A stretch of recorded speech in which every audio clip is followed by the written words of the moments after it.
Well, hey everyone, this is Scott. Thanks for joining this episode of the Union Podcast. I got my usual cast of characters, our besties, Chris and John. Hey guys. Hey. Hi. So today we wanted to talk to you about organizational brains or cognitive enterprises. So John, you talked to us about the brain of organization or cognitive enterprise. I think you got this from Star Trek or something. What exactly do you mean? And then we'll dig into like why this is and why it's a good or bad thing. Yeah. So it turns out, actually, I think I got to give first reference credit to IBM. A document, it has to be at least 10 years ago. So it's not a new concept, nor is the notion of, as we've borrowed the analogy to Star Trek, because saying cognitive organization just immediately puts you in the geek room, and it's a door that doesn't even have a handle on the other side to get out, right? I mean, the odd thing now is, I, of course, didn't mind it back then when I was doing this kind of research, and that was very informative to what we've built with Krista and very much the mission. But today, I almost feel like I'm like the cool kid at the party if I start talking about cognitive enterprise and how AGI is a part of it and all that, because that's like, oh yeah, right, exactly, cognitive enterprise, and it's just how far we've come, right? So first read credit would definitely go to IBM, and the notion is that technology can scale the digital aspect of a business. Robotics and things are going to scale the physical aspect of what a business needs to accomplish in a way that we've never seen before. Already we have ubiquitous networking, IoT, and of course people. Most important, people who are actually driving a vision of actually accomplishing that scale digitally and in the physical world. And that in order for that to happen, it will need a singular brain. It will not be really feasible. And I'm talking about like in the meta sense, right? But it'll obviously have to be a singular fabric that weaves those capabilities, human and machine, together in such a way that they can carry out outcomes. Without a singular notion of that brain or the cognitive organization, you'll way suboptimize, and you'll be incapable of achieving certain outcomes that those who do understand that notion will put together. So this is not a different message than you've heard us. I'm sure you're tired of our Star Trek analogy. Why not pull up a different one? What we're really looking for here is the cognitive enterprise, and the reason is because that's actually the capability that allows you to. Well, we'll get into the ingredients, right, and what it means, or why we think about it as being building a brain, right? When you set yourself out on the mission to be a cognitive organization. Yeah, but so depending on the size of your organization, you'll have different, we'll call them packaged apps, right? You got ERP, or you got CRM, or you got e-commerce platforms. I mean, wouldn't those be at least the brain of the organization, or is it just parts of the organization? So those are parts of a brain. So you actually talked about very specific point solutions. So yes, our brain has lots of things in it. Part of it's automatic, part of it is us thinking. So a CRM, if you add AI into the CRM, it will know a lot about customer relationship, marketing campaigns, number of employees, touches, things like that. But the enterprise reporting package, ERP, it's going to know about its orders. It's going to know about its accounts payable, receivable, those reports. And then you take something else like your e-commerce platform that's specific to ordering, but it doesn't know about the supply chain, or it doesn't know about the warehouse management. So yeah, you can have multiple things. So the problem is those are what people call individual agents. So people are like, I'm going to go get 30 individual agents. Each one is specialized, but that doesn't help asking a question across multiple agents. And no, LLMs don't magically do that, right? LLMs, generative AI, is good for language questions when you give it answers or can look things up. But the problem is the brain in the enterprise has to be able to do multiple things at the same time, just like our brains. We can walk, talk, chew gum. Well, you can't, Scott, and breathe. And our heart and our heart still keeps going, right? There's some things that happen automatically, some things we're thinking about. If you think about those individual point solutions, they're not connected. Some may not be running in background, some may be running in background, but it's an anti-pattern of where we want to go. It's like, yeah, I've got 30 agents, but that doesn't help me get from one place to another because all of them know different things. There's nothing orchestrating across them, like you mentioned in the Star Trek analogy. So, right, John? So yeah, since this is an analogy, we don't have to be so, precise and try to label everything. But it is true. I think we could think of individual systems that participate, just like individuals, people that participate in an organization, as think of them as the limbs and arms, legs, the capabilities that actually need to be orchestrated, and that don't themselves have memory, but do definitely need something to direct them in order to make their contribution correct, right? So we definitely have a way to kind of analogously kind of build a whole body, and a brain is absolutely uh, useless if it isn't capable of connecting to and working through all of those things that are needed in order for it to operate, right? Whatever body it's a brain of. So if you think of it as a brain, again, analogously, we think about, and of course the study of the brain is a ginormous task. We're not about to try to cover it exhaustively in a podcast, but we simplify this down to three concepts that are very, very clear. And then we can map those to what we need to do to make that organization such. And those three are memory, reasoning or decision making, and action. And those three just are clearly obvious about what our brain does, right? The triggering of action, not necessarily the actions itself. It obviously it invokes, which is why I represented those other things as, arms or legs. But the key to this is the notion of memory. And of course, all three are key. But the thing that I think we really, as an industry, are not recognizing very well is that we have to purposefully construct the memory of an organization. If it is siloed, if to the point made a minute ago, you've got 30 agents, each on their own platform and data storage mechanisms, and you are now trying to think about ways to get all of the equipment you already own, and now 30 agents with their own perspective on data, you have no one way to address a significant cross-cutting activity.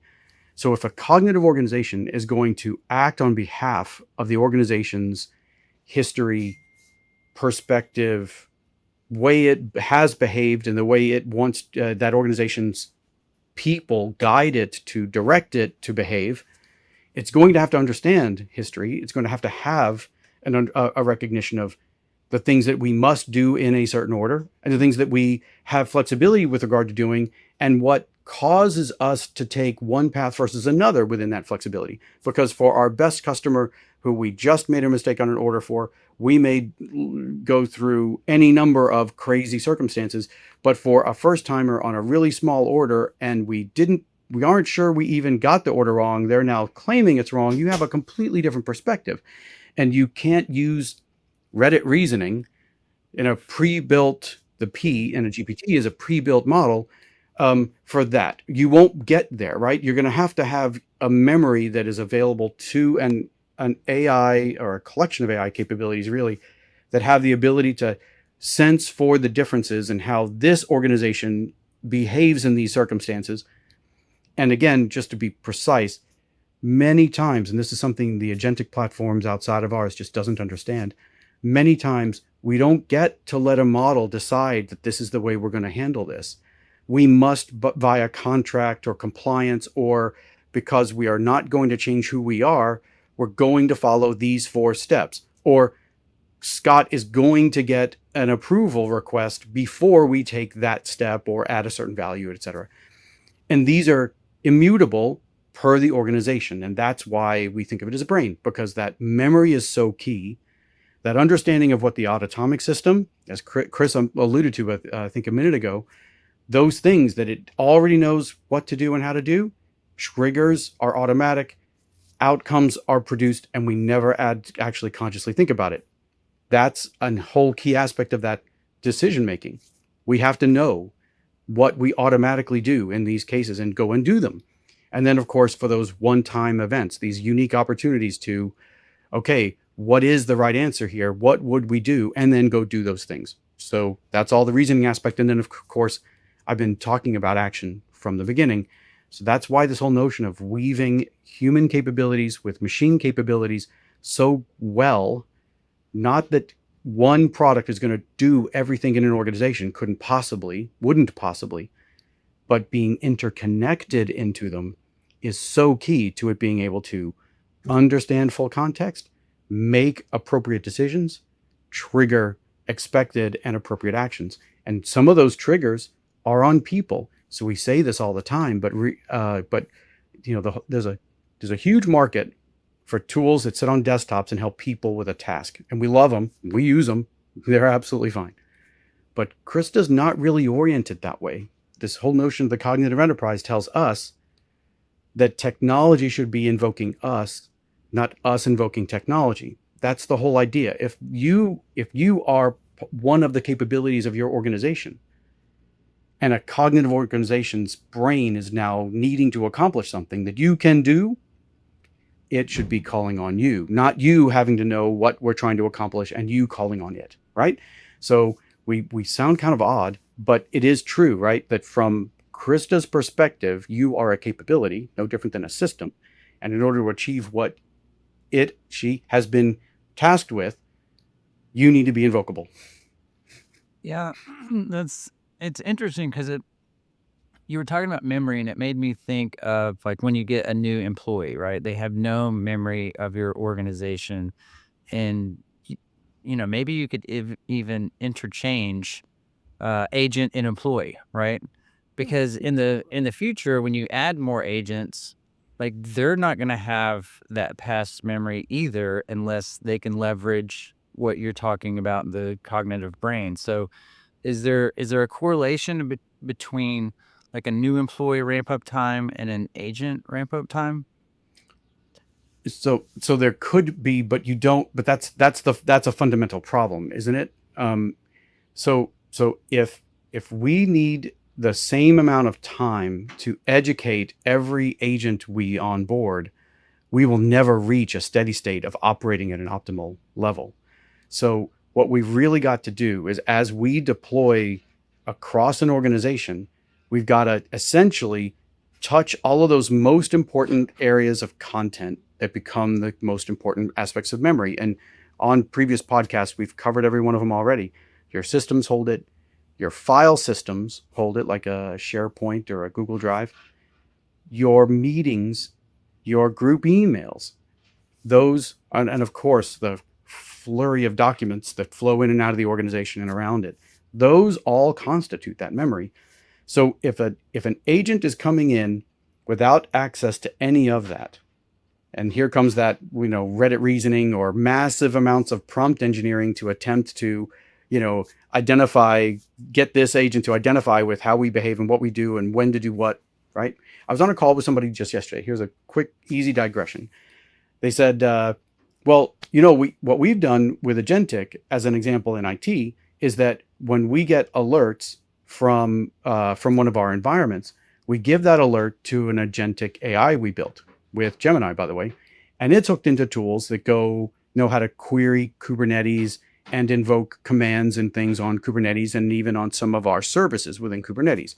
And so if it gets a certain alert, we send it that alert, put a pin in that. It then may decide to invoke a few queries, and then it may decide to reset a pod or reset a whole service or do X, Y, or Z, right? It's like, that's great.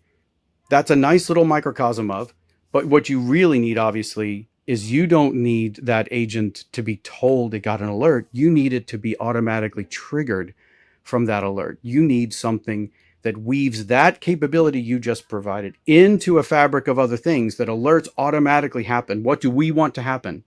Well, I want the agent to know. And if it's a certain type of alert, I don't want just the agent to know. I want my leader in IT to know too. How are you going to do that if you just handed it to an agent? Well, we have manual process for that. Okay. Now, maybe you want to reset the entire environment as one of the capabilities. Like, yes, we actually do let it do that. Like, but do you just let it do that? Are you sure that bouncing your entire environment is actually appropriate? Well, it thinks so. Oh, well, wait a minute. I love my guys. I think they're brilliant. I still make them double check, right? Is there anybody in this organization that just absolutely or authoritatively can say we're going to do this and I'm not going and it doesn't have to run it by anybody? Even our CEO has a board, right? Um, we are not, no one's got the pay grade to just go do it and then we'll see if it was the right answer once we're done. And that's exactly what agentic, without proper memory and without being able to weave in the notion of, wait, I am going to prescribe that this whole set of activities will not happen without human approval. That is that's table stakes, guys. This cannot be the part that you think is optional and someday later, because in fact, if that model just decides we're going to reboot a couple of times a day, we're rebooting. Oh, no, we'll just go into prompt. We'll make a massive spaghetti prompt for this thing to say don't unless you really think it's necessary. Or it'll turn into procedural logic. Don't unless only these things occur. Well, okay, so now you're basically programming in a prompt that is not really as precise as what you were trying to make. You hear where I'm going. I don't have to bore anybody with elongating that example. That's the problem, right? And I give tons of credit to folks who are constructing these kind of first steps at an autonomous type of thing, but no one's autonomous. There's no such thing as autonomous. We all report to someone and we all should be vetted, right?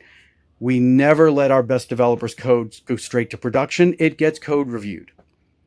Why on earth would I go to a model and have it run potentially incredibly important things without the same thing? So we think that's the missing piece. The cognitive enterprise has that brain that says, no, wait a minute. That looks like something that every time I've seen email trails, every time I've read meeting transcripts, every time I've read the ITSM procedure guide, it said before we reboot a system, especially an entire collection of systems, taking down and up a whole Kubernetes environment is pretty brutal. Before we would do something like that, we're gonna make our case to somebody real fast, give them a few minutes, and of course, it's with urgency. We're going to have to go ahead and do this if we don't get a proper answer in a certain amount of time. But we definitely are going to make an attempt to validate our understanding before we take this action. Really, really simple example. You could apply this everywhere.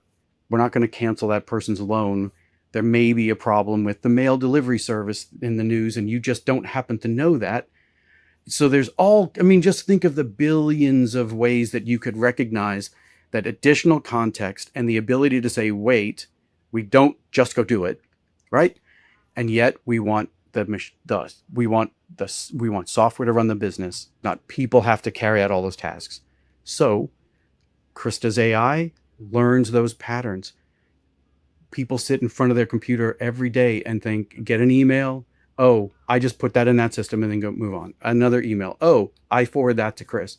Get another email. Oh, I need to put that in my list to, fumble around with later. And then eventually it ends up in a system where it ends up with somebody else. And now it's Scott's problem. That's so pattern recognition. We have AI that can do that stuff so well. And then when it is interesting or new, it's like, gee, I don't actually know what to do with this one. Hey, Sally, I got something for you. Can you help me with this one? And that's what the cognitive enterprise really is all about. Really, it is. It's about extracting all that tribal knowledge, getting all that context and understanding, getting us to a point where the machine's doing most of that. What we already know how to do, the software's learned how to do. What we have not yet learned how to do, the software asks people, what should I do? I mean, that sounds far and near at the same time, right? So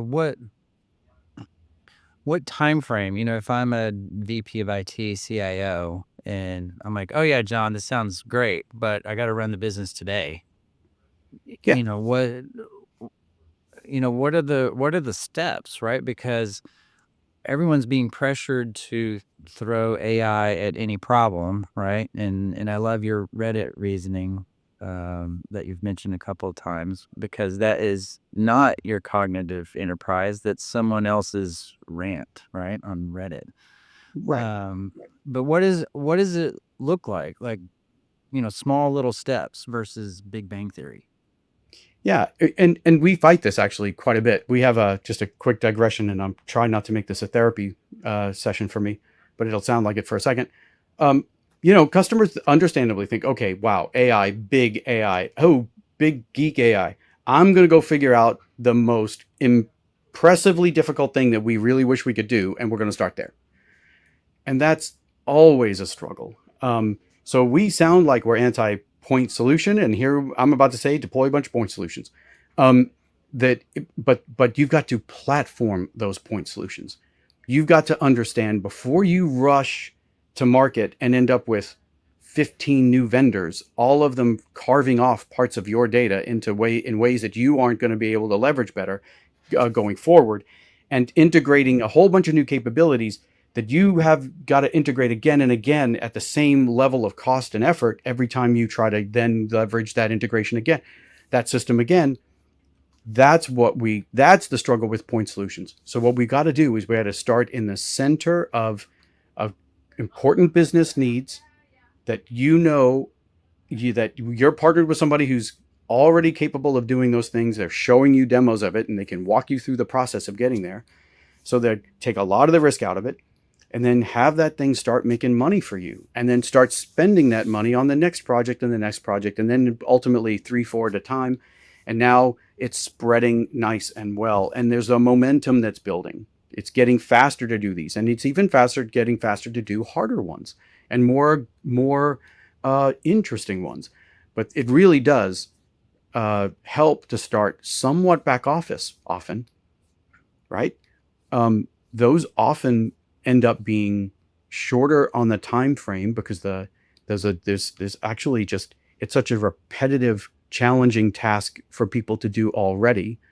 There's lots of really good work in the contact center and in the sales process and in every facet of the business. So start a journey that allows you to leverage the same platform and that same fabric of integration, if you will, and exposes that platform more and more to the memory of the organization. And that's your path, right? Because that actually allows you to be both practical from I'm trying to run a business now, just your point, Scott, and then I've actually got to get that business somewhere at the same time. So it's not as much magic as it is just think systematically. Think, what do I do today that is a durable decision that I won't be upset about a year or two or three from now, as best you can, right? And go from there. And then, Chris, any closing thoughts you have on what John talked about? Because, he kind of introduced the platforming of the agent, which which you just mentioned. We haven't really talked about that in this episode before, although we did cover that a little bit on the chasing agents, right? You'll have a lot more of those. But any kind of summary you want to give everybody before we go? Yeah, because that platform, technically, that is your brain with the memory across multiple tasks. So that's the difference between I'm starting small and isolated, or I'm starting three small things together that have a brain and memory across them so they can correlate and continue to the next and the next. So that concept of orchestration can't happen unless you have a platform that has the brain, but with the memory to carry context across them. And that's the challenge people have, because when you talk about that, sometimes they ask for complete magic, and other times you're like, or they ask for something way too small, so it's getting in the middle is our problem. It's like, yeah, you need a platform that has a brain with memory to be able to orchestrate these three things so that they work together, because that's when you get the acceleration. And so it's finding that middle ground between complete magic and something that's too task oriented. And that's where we have a platform to help you with. All right, that's very much a Goldilocks analogy. I didn't know you were going to go there. This Yeah. AI is too small. This one's too big, right? This is Yeah. just right. So it goes well with your haircut. So thank you, Chris. Um, but uh, but thanks, guys. I appreciate it. I liked this one because context is everything. So hopefully we helped everybody understand that thinking end to end is a good thing. So check you guys next time.